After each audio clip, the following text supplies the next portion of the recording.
True friendship. By this shall all men know that ye are my disciples, if ye have love one to another. John chapter 13 verse 35.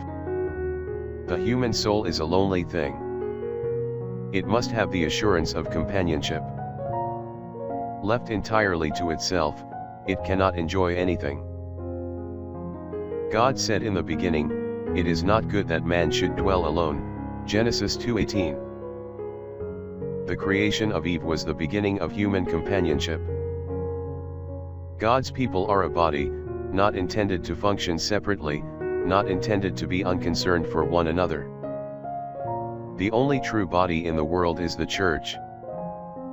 The world may talk grandly of brotherhood, but in reality its philosophy is each man for himself. God's children are guaranteed the richest and truest friendship, both here and hereafter. Only in a true friendship and a true love do we find a genuine basis for peace. Only God can break down the national and racial barriers that divide men today. Only God can supply that love that we must have for our fellow man. We will never build brotherhood of man upon earth until we are believers in Christ Jesus. The only true cohesive power in the world is Christ. He alone can bind human hearts together in genuine love. Prayer for the day. Father, teach me true brotherhood in Jesus Christ.